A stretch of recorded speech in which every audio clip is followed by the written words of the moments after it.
The following is an encore presentation of a pre-recorded program.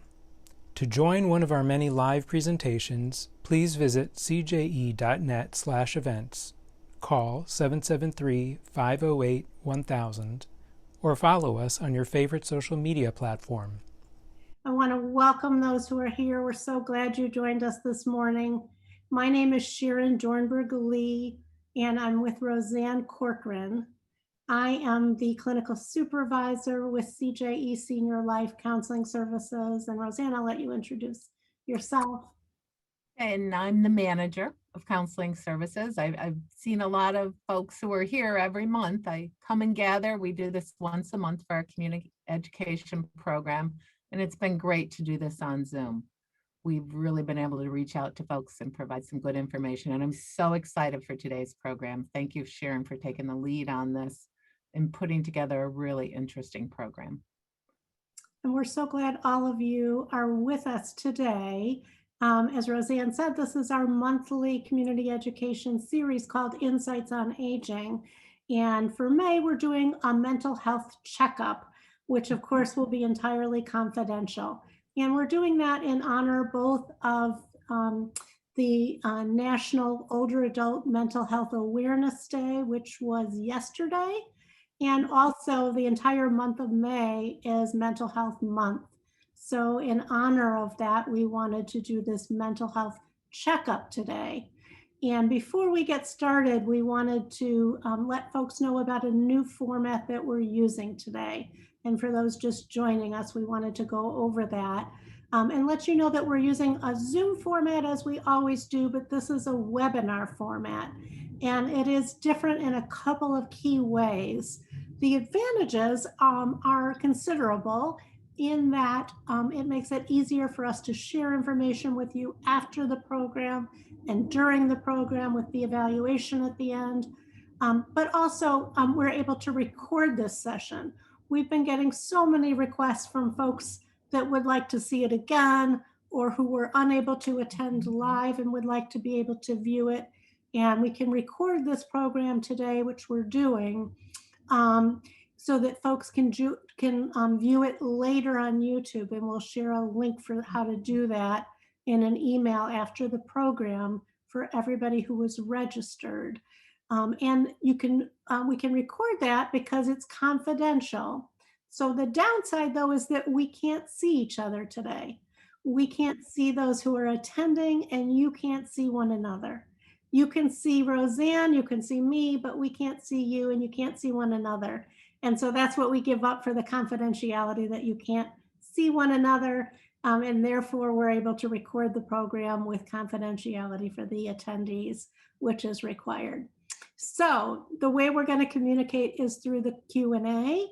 So we still encourage you and invite you to submit your questions.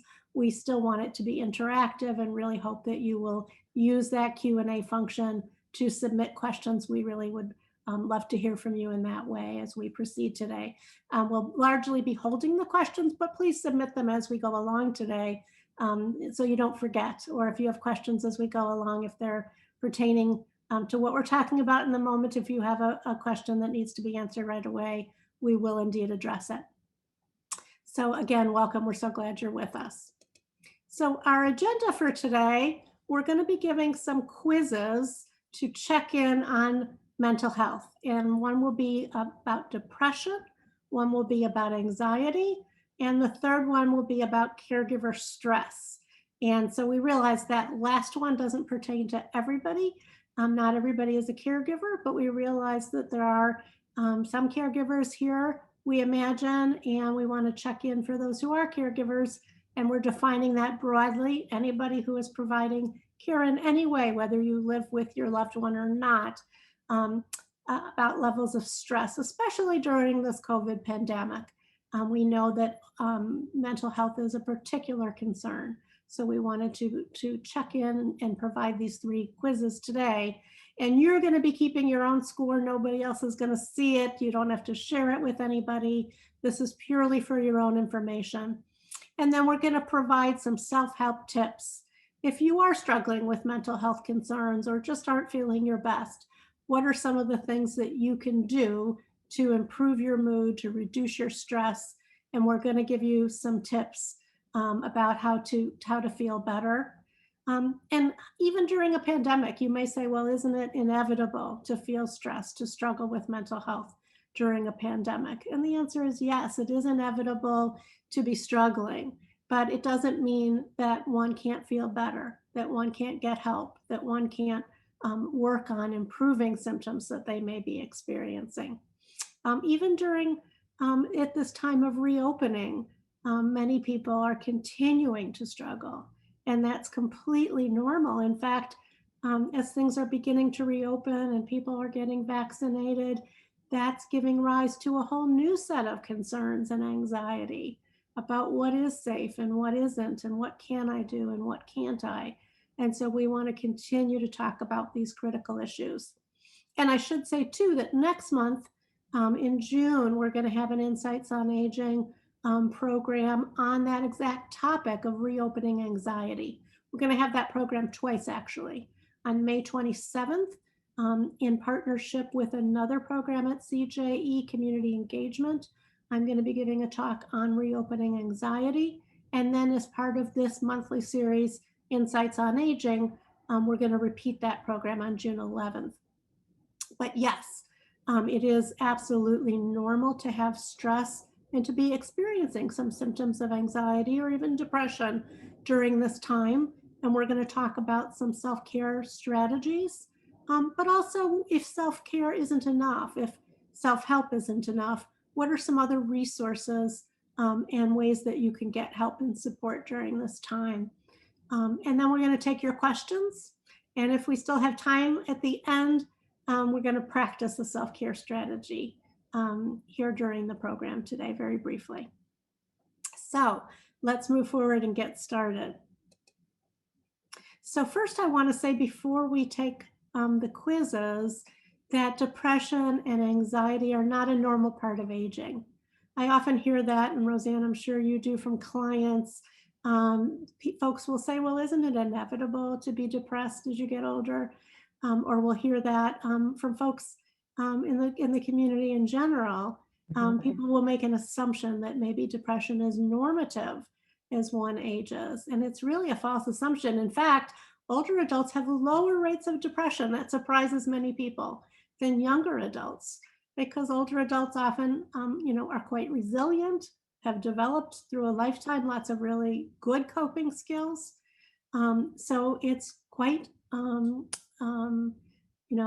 myth, really, that depression or anxiety disorders are a normal part of aging. It is true that there's an increased incidence during this pandemic of mental health problems for every age. There was a recent US Census report that said more than 40% of adults in the US, not just older adults, reported experiencing symptoms of depression or anxiety in the last year. And that was an 11% increase from 2019. Actually, I'm surprised it's not an even greater increase with all the stressors that we've all been experiencing in the last year. So there is indeed an increased incidence, but that doesn't mean that there's nothing we can do about it.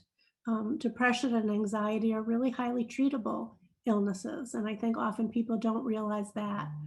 Sometimes there's a sense of inevitability about coping with depression or anxiety, and nothing could be further from the truth. They're really highly treatable illnesses.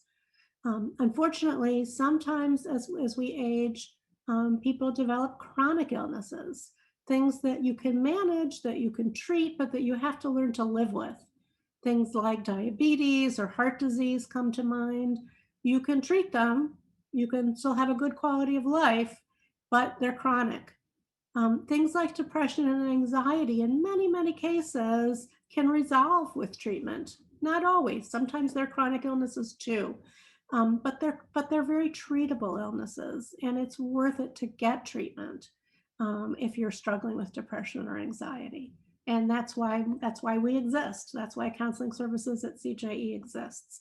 And that's why we're here today to check in on our mental health and to see if they're at the level where you can get some self-help, or whether you might want to also connect with us or with other resources for additional help.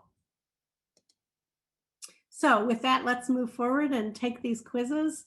And again, only you will see the answer. You're going to jot it on a piece of paper. So you might want to grab a piece of paper and a pencil or a pen so that you can write down some numbers and self-score these as we go through them.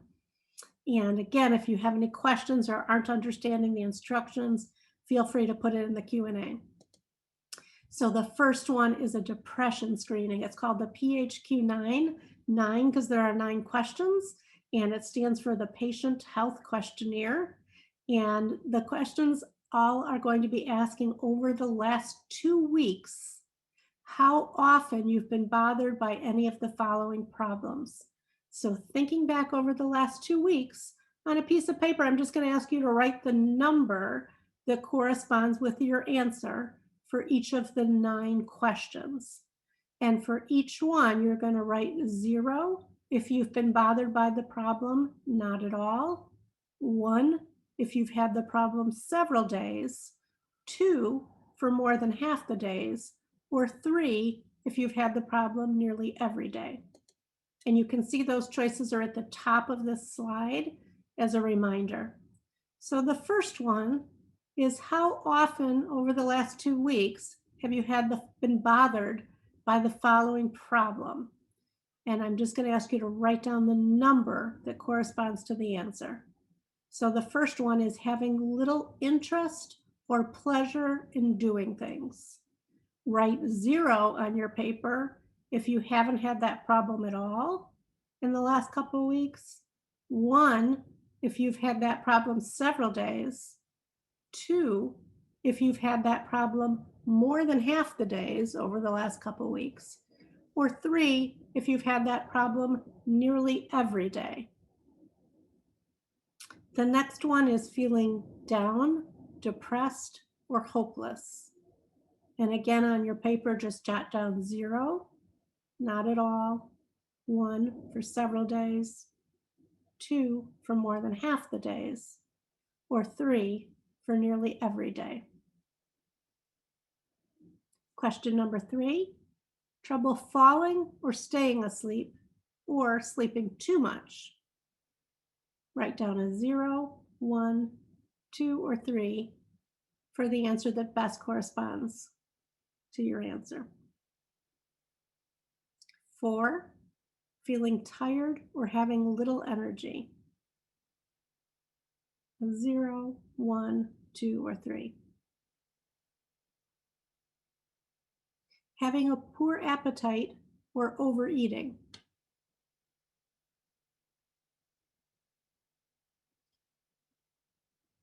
Feeling bad about yourself, or that you're a failure, or that you have let yourself or your family down.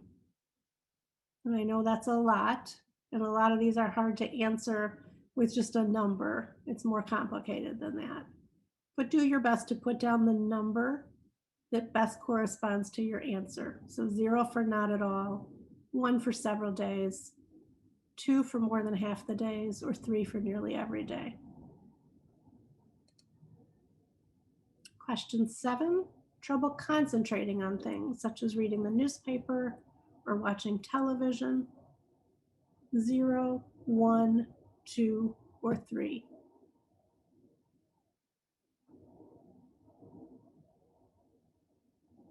Question 8, moving or speaking so slowly that other people could have noticed, or the opposite, being so fidgety or restless that it's hard to, that you've been moving around a lot more than usual.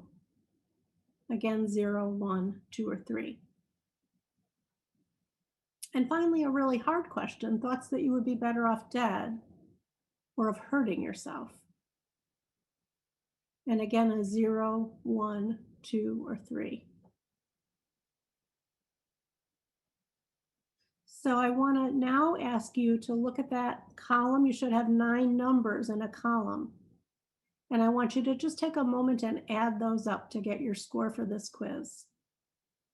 And I realize that these are difficult questions. They may bring up a lot of feelings of sadness, of the difficulties that some of you may have been having. And we're here to follow up with you.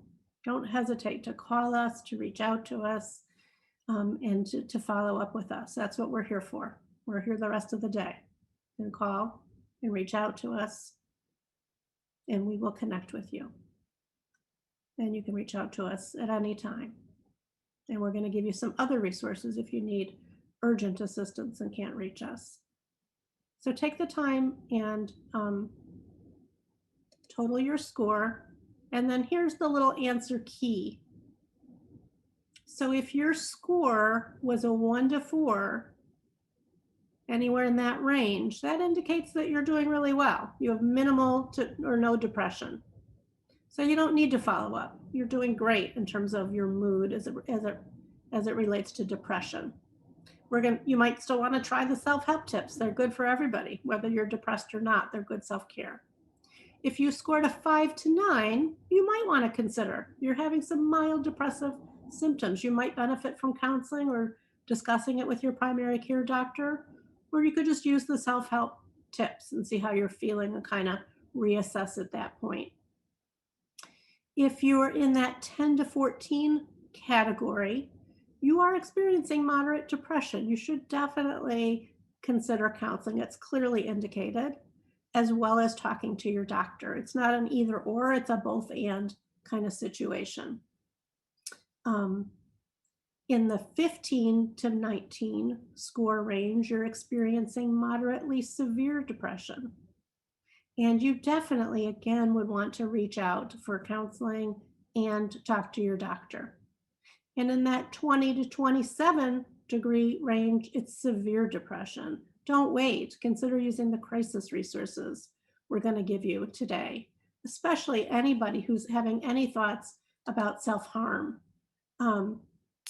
that they should immediately reach out for crisis assistance if they're having any thoughts about harming themselves and aren't sure they can keep themselves safe. We're going to give you some crisis resources today. And all the evidence shows that it's really a combination, often of medication and counseling that are most effective. That doesn't mean you can't try one without the other for those who are reluctant to try one or the other, but often it's that combination that's most effective, especially for those with that more moderate to severe level of depression. Somebody asked in the chat who had tuned in late if they could get a copy of these quizzes, and they'll get these slides. Everybody will get these slides that contain the quizzes after the program. And also this video is being recorded and you can watch it later, and we'll be sending you the link to that. So that's the depression quiz. Anything you want to add at this point, Rosann, or you'll let me know if you do? Okay. Doing great. Thanks, Sharon. Sure. So let's jump right in and do the very, very similar quiz for anxiety. And so it follows the same format, but here we're looking more at anxiety symptoms rather than depressive symptoms. So again, it's over the last 2 weeks. How often have you been bothered by any of the following problems? And the response, the answers are exactly the same. 0 for not at all, 1 for several days, 2 for more than half the days, and 3 for nearly every day. So on your scrap of paper, start a fresh column. You're just going to write down the number that best corresponds to your answer. And this GAD-7 stands for Generalized Anxiety Disorder. And you guessed it, this one has 7 questions. And that's why it's called the GAD-7. So the first question is, how often over the last 2 weeks have you been bothered by feeling nervous, anxious, or on edge? Write down a 0 if the answer is not at all, 1 for several days, 2 for more than half the days, or 3 for nearly every day. Number 2, not being able to stop or control worrying. Let me repeat that one. Not being able to stop or control worrying. How often have you been bothered by that problem?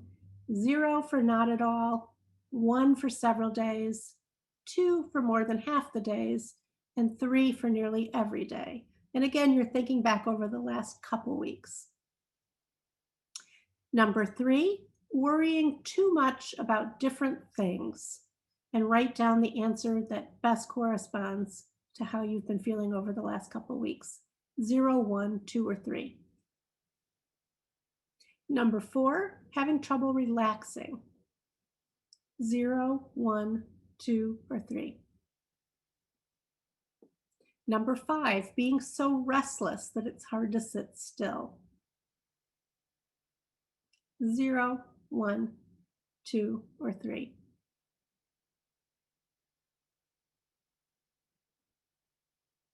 Number 6, becoming easily annoyed or irritable. Again, 0, 1, 2, or 3.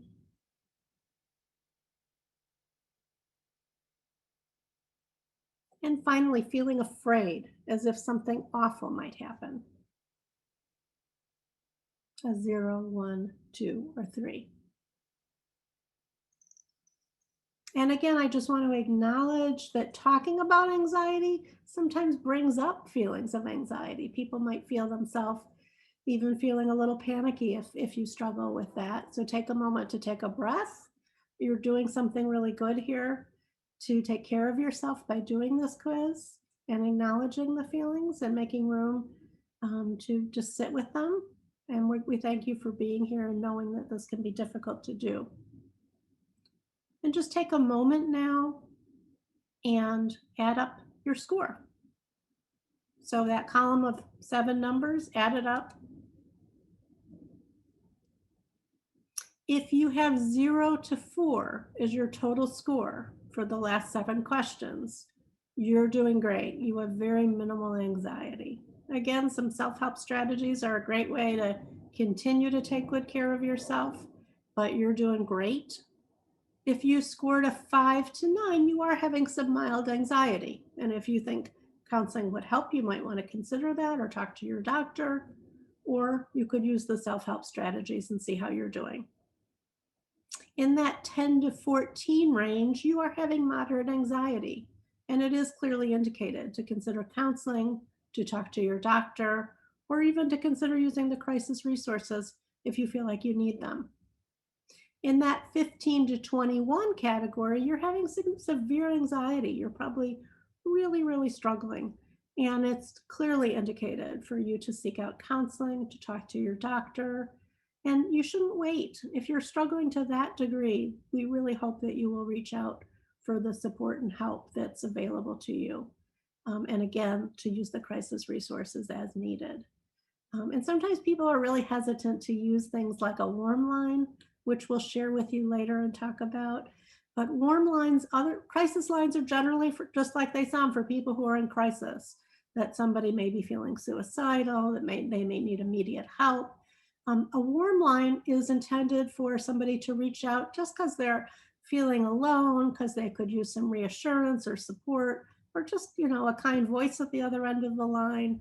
They're having some difficulty coping. And often my clients will say, well, that's not for me, that's for somebody else. And so I always say it's for you. People often don't realize that it's, intended for somebody exactly like them who's struggling and who would like to speak to somebody. And that's why warm lines were invented, because you don't always have to be in crisis to need support and help after hours or just at any time. So we're going to share some warm line resources and we hope you'll avail yourself of them. So the third and final quiz today is a caregiver stress quiz. And again, I think I said at the beginning, not everybody here is a caregiver. So I hope you'll bear with us if you're not. But we're going to go through this for the caregivers who are here with us today in this virtual space to check in on your levels of stress. And again, we consider anybody who has a loved one with which they're involved in any way to be a caregiver. We're defining that very broadly. They don't have to live with you. So let's check in. This one does have a different format. But again, you're going to write down the number that corresponds to your answer. This one doesn't ask about how you've been doing over the last 2 weeks like the other ones. This one asks more in general. How often do you have the following experiences? So here we go. This one says, in caring for a loved one, how often do you have the following experiences? And for this one, the choices are 1 for never, 2 for once or twice, 3 for rarely, 4 for sometimes, 5 for often, 6 for usually, and 7 for always. So here are the questions. So again, start a new column on your paper. And the first one is feeling resentful. How often do you feel that way with respect to being a caregiver for your loved one? 1 is for never, 2 is for once or twice, 3 is for rarely, 4 is sometimes, 5 is often, 6 is usually, and 7 is always. So just jot down the number that comes closest to your experience in general of being a caregiver, how often you feel resentful. And again, it's hard to quantify these things. I know it's hard to pick a number and kind of figure out where it fits. Just do your best. Sometimes the first thing that occurs to you is the one to go with rather than giving it too much thought. The second one is feeling trapped. How often do you feel trapped? From 1 to 7, with 1 being never and 7 being always. Number 3, being tired, not getting enough sleep. From 1 to 7. Number 4, feeling weary.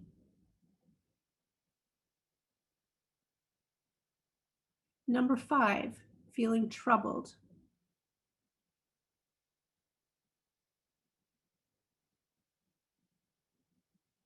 Number 6, feeling helpless.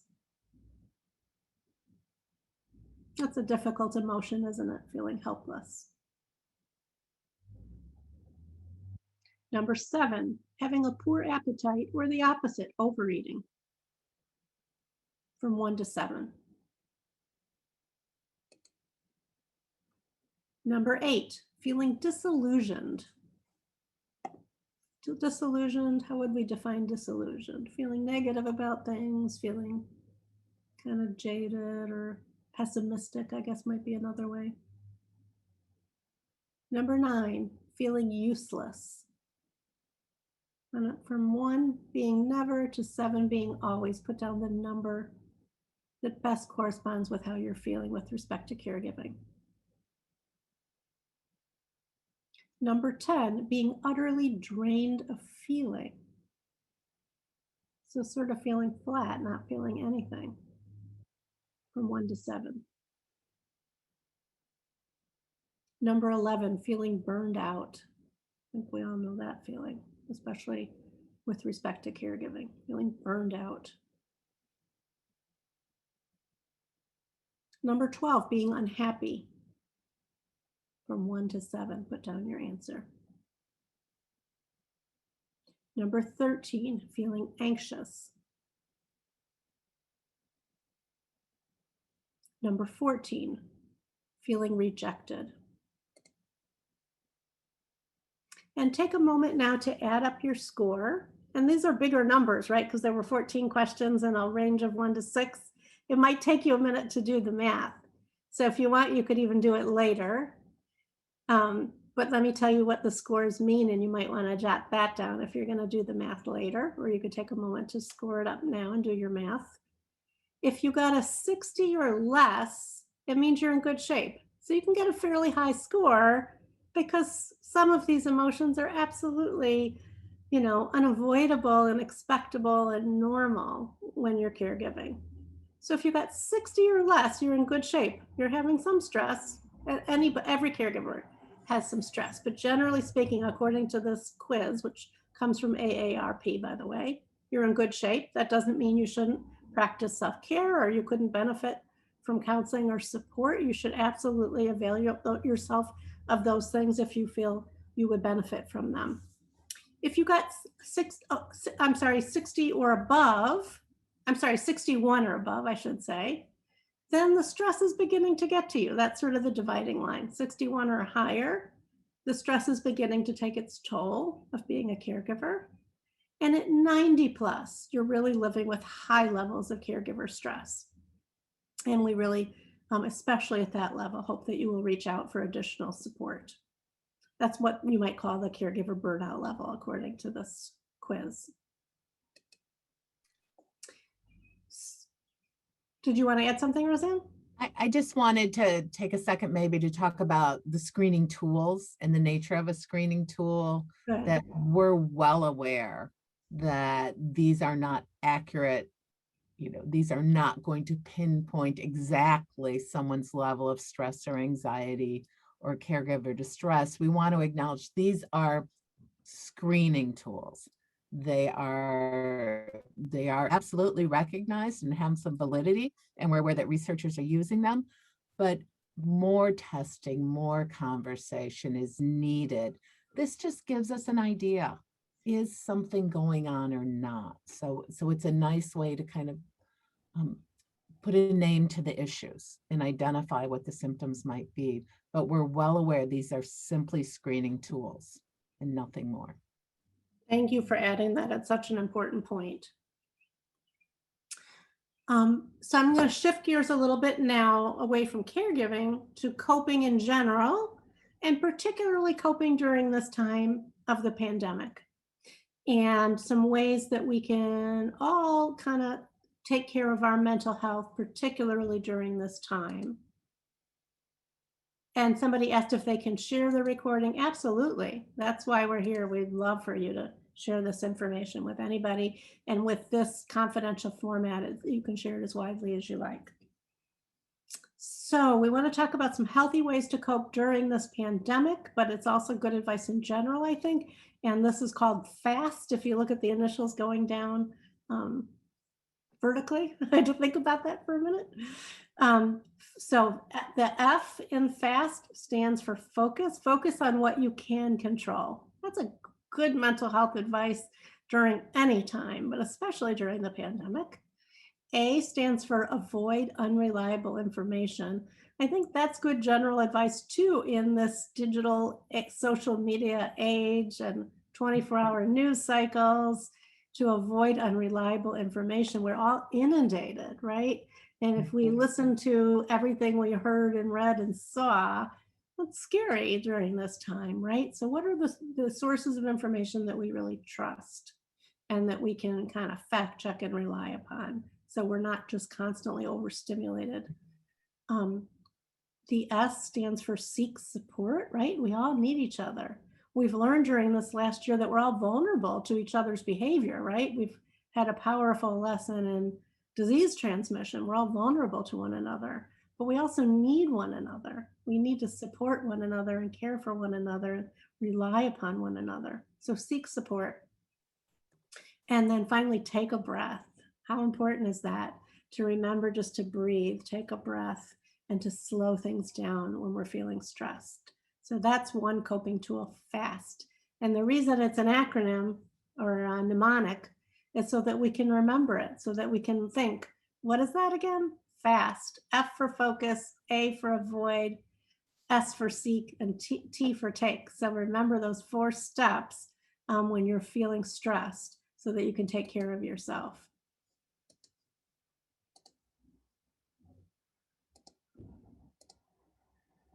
Some other ways that we can all cope during this time is to take a news holiday. And this is something, I've heard about for years. It's not unique to this time of coping, but I think it's particularly important now that it's good to take a break from social media. That doesn't mean that you'll be uninformed or that you need to tune out. I'm kind of a news junkie and like to really tune in, but it's really healthy to take a break and to consume other kinds of information. Read a book, read, a summer cooking magazine, engage with people, in other ways, and take a break from the news can be a really good thing for mental health, especially if you find that you're consuming news that's causing stress and anxiety for you. The other thing that I think that is really important is to remember to take care of our bodies. I know this is something that I need to do a better job of, is not just to take care of our minds, not just to think of ways to relax mentally, but to take care of our bodies. So to do things like stretching, deep breathing. Anybody can do them in any state of fitness or health, and they're so important to our mental health. Our nutrition, to eat healthy, balanced meals, is really strongly related to our mental health, right? It's not just a physical health tip. It's a mental health tip to pay attention to nutrition, to exercise regularly. There's more and more evidence of the link between good mental health and good physical health and exercise, and also dementia prevention. There's more and more evidence about the link between keeping our cognitive health strong and physical exercise. And what we're seeing so much of is people getting deconditioned in the last year from being so sedentary and indoors and not moving around enough. Good sleep. One of the hallmark symptoms of depression is sleep disturbance, insomnia, or sleeping too much, hypersomnia. But I also think that it's a causative, something that causes depression is not getting good sleep. It's a chicken and the egg kind of thing. So really pay attention to getting enough sleep and what they call sleep hygiene, which is practicing good sleep habits, having regular time to go to sleep, avoiding daytime napping if you can, avoiding, caffeine late in the day, turning off the screens at least an hour before you go to bed, sleeping in a dark room, all those things to make sure you get a good night's sleep. Avoiding excess alcohol, tobacco, or substance use. I feel like it should say avoiding any tobacco because I'm as an ex-smoker, so opposed to tobacco, but that's another lecture, maybe another talk. But certainly avoiding excess alcohol or substance use and finding healthier ways to cope with our emotions and with difficult times. And then continuing the preventive measures specific to COVID, because this comes from the CDC, these tips, and getting vaccinated as a way of maintaining good physical and mental health. Other good ways to cope during this time and any time that are good for our mental health, or making time to unwind. And this is good for caregivers too. Do some activities you enjoy every day, not the things you should do or must do, but the things you want to do. And if you're feeling depressed, you may not feel like you really want to do anything. That's a symptom of depression. So think back to what are the activities you used to enjoy. And if your physical health doesn't allow you to do them, is there some modified version of them that you can do? Can you watch a comedy? Can you open the window and enjoy a beautiful warm breeze? Can you, read a book? Can you call a friend? What's an activity that you would truly enjoy that you might be able to do? And just plan that, schedule that. In therapy, we call that pleasurable activity scheduling. So that you can make some time every day to enjoy yourself. Connect with other people. I can't say strongly enough how important that is. We've realized this year how damaging social isolation is. There's more and more evidence all the time about the mental health impact of social isolation. So take time to connect with other people and tell people how you're feeling. Very often I'll hear from clients, oh, people don't want to hear that I'm not doing well. Real friends and family do want to hear how you're doing. That doesn't mean to the exclusion of all else, but be genuine and let people know how you're doing. I found that my clients in this last year who have a creative outlet are doing better than those who don't. So you don't have to be an artist, or a Picasso or a Hemingway to put a few words in a journal or to, take a photograph or pick up a new hobby. It's not what the outcome is. It's the process of creating something that can be really healing and good for mental health. And then also I found that clients who are doing something to give back to other people or find a sense of meaning or purpose, that has a profound impact on mental health. And I'm thinking of a Parkinson's group I used to lead, where people who are quite disabled still found a way to help others. There was a guy who really had, serious mobility impairments, and he still volunteered at a hospital and would push people to like radiology. And by holding onto the wheelchair, he, that helped his mobility when he would push somebody else. There was another woman who read to a neighbor who was blind the newspaper. So there's lots of ways you can find to contribute, even if you have your own, challenges and struggles physically or your own mobility impairments. And that seems to be really important to mental health. for caregiver stress, there's so many ways that you can take good care of yourself, and often caregivers, it's so hard to find the time, right, for yourself. But it's also essential so that you have the stamina and the resilience to be there for the long haul for your loved one. So it's really critical to take care of your own health, your own social connections, to reach out for help and support to other people. And also to rely on organizations like CJE. That's why we're here. That's our raison d'etre, to be there to support people in their journey as a caregiver, and to support older adults. So please don't hesitate to reach out to us and to your support network, and let people know the specific things you need that you can do. Maybe to ask somebody to take your care partner to a physical therapy appointment, for example. Let people know really specific things that they can do to help you, and don't be afraid to do that. Getting organized can help. Communicating your needs and finding really ways to deal with the negative feelings that we all have, but to find constructive ways to deal with them. And then get help. We're here to support you in our counseling services and throughout CJE. I'm going to turn it over to Rosann. She's going to talk more about counseling services. Thank you, Sharon. What a great presentation. I have to tell everyone publicly and totally acknowledge what a privilege it is to work with Sharon. Sharon and I, always. So Sharon and I are partners here in counseling services at CJE. Sharon is our clinical supervisor, does an amazing job with training, educating our staff, supporting all of us.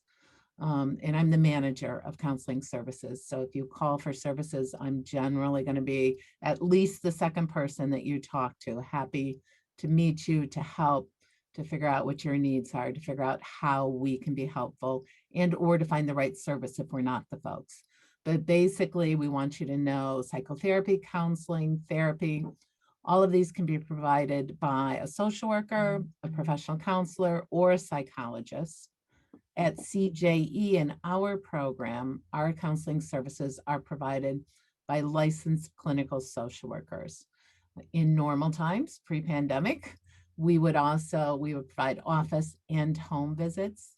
All of our services are covered by Medicare and other insurances. And currently what we're doing is providing these services by telehealth. We are aware of and doing what we can to start to plan for how we might go back to more face-to-face services, but we're weighing risk and we're being very cautious, and we're aware of the population that we're working with. We simply don't want to put anyone in danger. So what is therapy like? Sharon, next slide. Seeing a counselor or a therapist is absolutely a unique relationship, different than talking to a friend or a family. Often people will say, well, no, I've got plenty of support. But once you get into a therapeutic relationship, it is not the same thing. It is a unique relationship. It's a very special relationship. There's no judgment. The therapist is not telling you what to do. The therapist is there to support you and to reinforce your strengths. Their role is to listen to what you're saying and to help you seek your own solutions, to support you with the skills and strengths that you've had through your lifetime, and to direct you back to times when you overcame other stressors, and to find those tools that will be most helpful to you in your current situation. What is therapy like? It's generally a pleasure. Therapists are also different. Go ahead to the next slide, Sharon. Each therapist on my team, and this is something I'm listening to when I meet people for the first time, I'm listening as people are talking about to who they are. And I'm thinking about our therapist. I'm thinking, where's the right fit? Because not everybody does fit together. We all have our different strengths. We all have our different approaches. We all have different ways that we approach issues with clients. So we want to make the right fit. Chemistry is important. There's got to be a good matching of skills. We as therapists generally want to understand what are the patterns of coping you've used in the past, what's worked for you. We also want to know if you've had therapy before and what's been successful.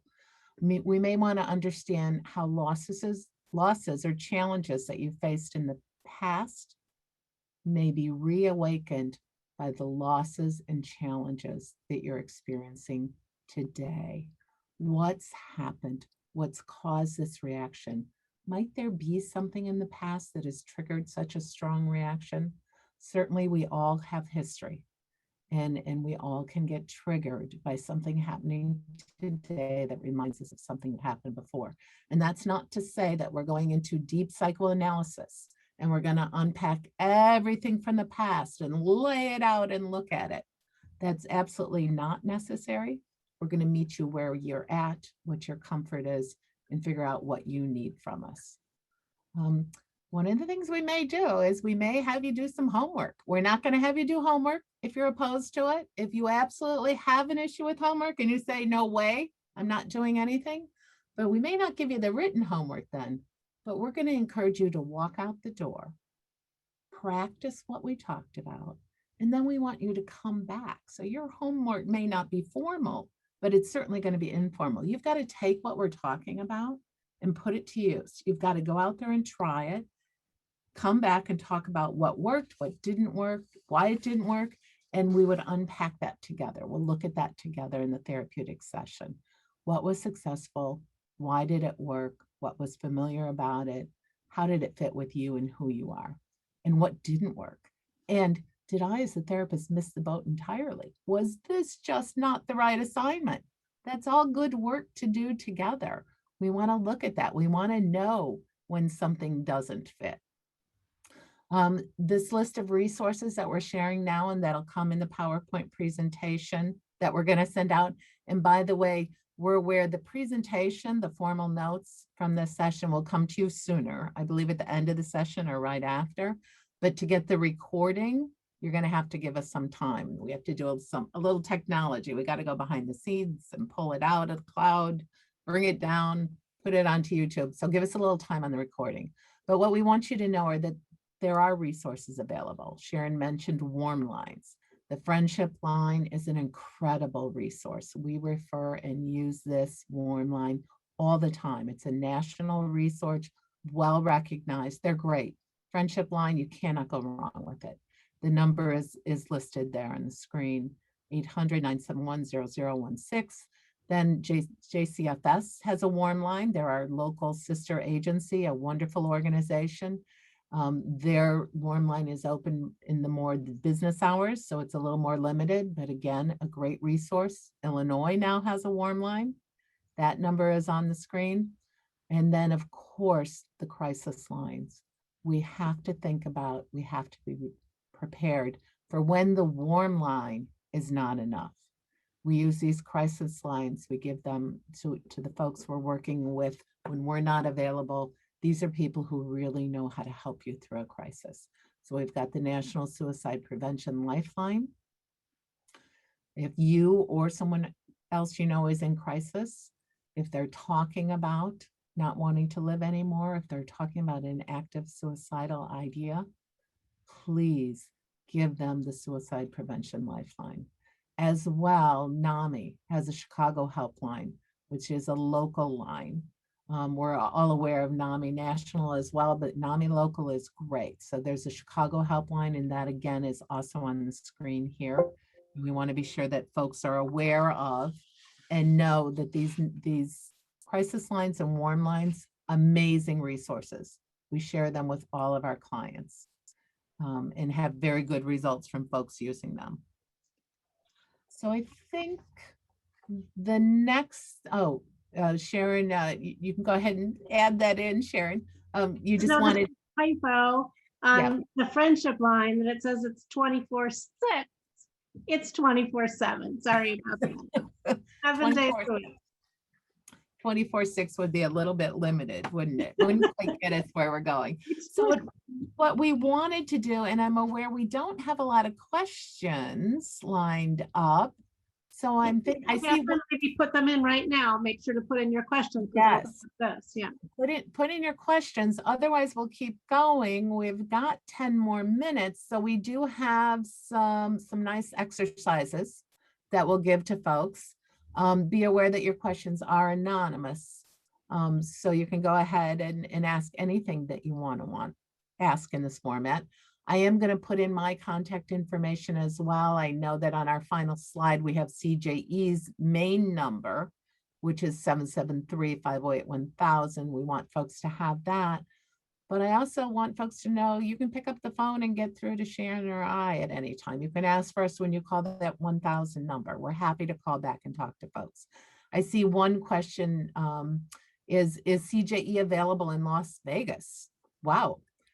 We are not in Las Vegas. We're able to do telehealth during the pandemic. So telehealth is new to us. I want to say it wasn't something we were doing pre-pandemic. We've learned about it. We're embracing it. It's wonderful. But there are state laws, there are national laws about practicing without a license in other states. Normally these laws are in effect, and so we would not practice in Vegas. We have like temporary waivers state by state. There are agreements between Illinois and Vegas. So I'm not exactly sure about Vegas if we could do telehealth. What I'll tell you is we're not generally crossing state lines to provide services. We're really trying to stay local. We are certainly working with folks in other parts of the city and other parts of the state who we couldn't reach before the pandemic. And we're happy to have the ability to do that. If there are any other questions that people want to ask, please do get a question in there. Otherwise, should we go to our relaxation exercise and just talk about ways to deal with depression and anxiety and caregiver stress? These tools, I will tell you, part of the allure of being a therapist is when you learn all these tools and you go, oh, that makes sense. Okay, I can share this with someone else and I can do this myself. These are things we as therapists do. We use these tools. So one of the tools that you can use is a very simple breathing exercise. If you take a moment right now, let's just do this together. Sit in a comfortable position. Put your hand just beneath your navel. Feel the gentle rise and fall of your belly as you breathe. Just be aware of how your breathing moves your belly. Breathe in. Pause for a count of 3. Breathe out. Pause for a count of 3. Breathe in. 1, 2, 3. Breathe out. 1, 2, 3. Let's just keep going with that. Breathe in. 1, 2, 3. Breathe out. 1, 2, 3.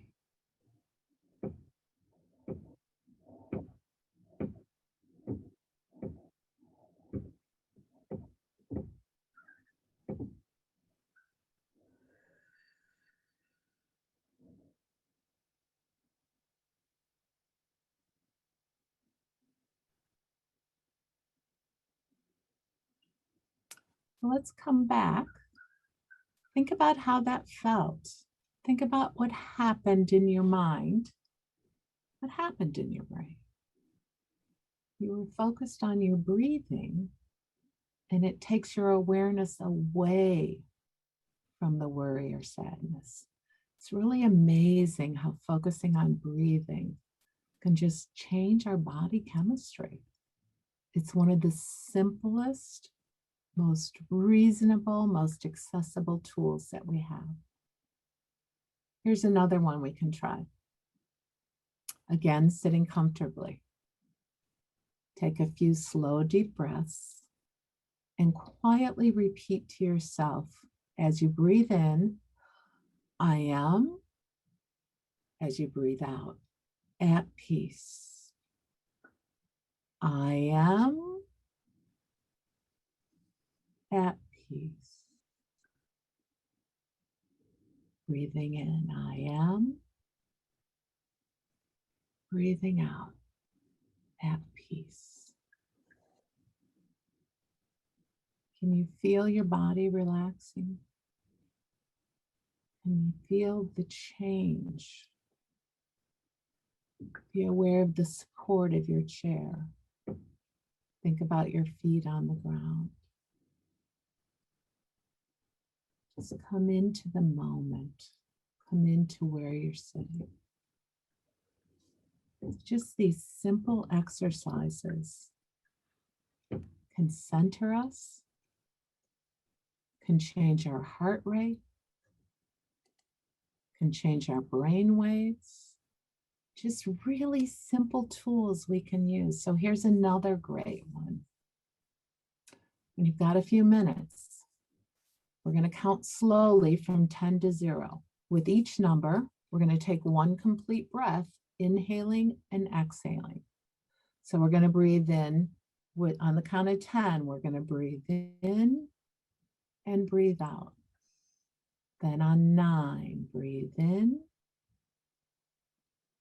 breathe out. Breathe in 8, breathe out. If you start to feel lightheaded, slow down. Pace your breath. 7,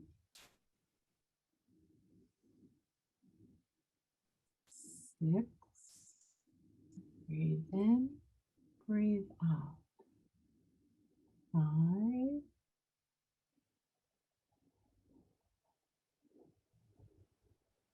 4,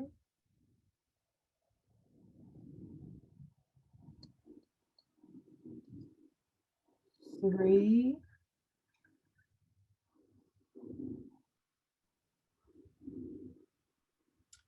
2,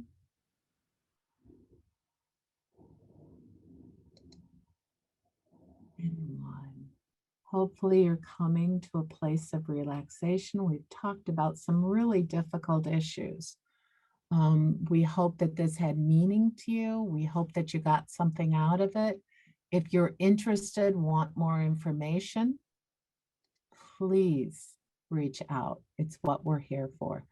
Not only Sharon and I, but our SeniorLife specialist, this 508-1000 number, you'll get right to our Hannah and Pam, who answer the phones every day and have done so for many years. They're amazing specialists. They really know not only about us in counseling services, about who else is across the agency might be helpful, depending on what your present situation is and what you might need.